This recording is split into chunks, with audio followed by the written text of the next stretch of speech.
President Trump's decision to send troops to the Mexican border. A White House memo calls the situation a point of crisis. Critics are raising questions about the timing and scope of the order. And our senior White House correspondent Cecilia Vega starts us off with the latest. Good morning, Cecilia.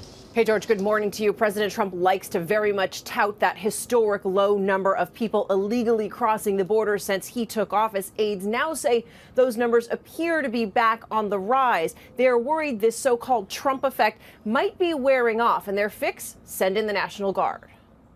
This morning, governors from border states like Texas and Arizona welcoming the president's push to send in the National Guard in the fight against illegal immigration, saying help is needed. But in California, not so fast. Officials there say we look forward to more detail. And so far, that is something the Trump administration is short on. They won't say how many troops, how long they'll be deployed, or the cost. It will be strong. It will be as many as is needed to fill the gaps that we have today. The new National Guard order comes just a day after President Trump surprised his own advisors with this idea. We're going to be guarding our border with the military. U.S. troops are barred from arresting illegal border crossers, but past presidents have used the National Guard to support the Border Patrol with things like intelligence gathering. Aides say the president wants those troops at the border immediately because he is frustrated. Now, the White House facing questions about the sudden sense of urgency and whether it stems from reports about a caravan of Central American migrants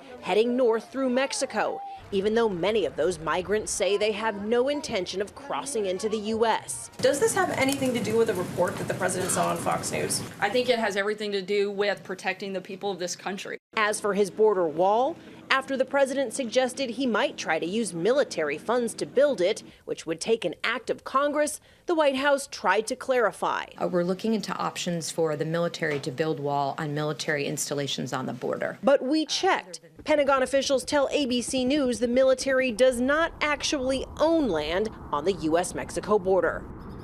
Now, Mexico says that it has been assured by the administration that the National Guard troops on the border will not be armed and they will not serve as Border Patrol agents. They do warn, though, that if this deployment results in a militarization of the border, that, quote, it would seriously damage the bilateral relationship. George, Mexico's foreign minister is in town for meetings with the administration. This is certainly going to make for some awkward talks. No question about that. Meantime, the president was pretty vocal over the last week about getting U.S. troops out of Syria right away, very soon. His administration's pushed back against that. They have now reached some sort of compromise. Well, yeah, but there have been some pretty testy exchanges behind the scenes here with his own national security team. Among those opposing the president, his new pick for the Secretary of State, Mike Pompeo, his own advisors are saying it is not realistic to have U.S. troops withdrawn from Syria within the 6 months that the president wants, George. Right, and the president had always been against timelines. It's about getting the job done. Cecilia, thanks very much. Hi, everyone. George Stephanopoulos here. Thanks for checking out the ABC News YouTube channel. If you'd like to get more videos, show highlights, and watch live event coverage, click on the right over here to subscribe to our channel. And don't forget to download the ABC News app for breaking news alerts. Thanks for watching.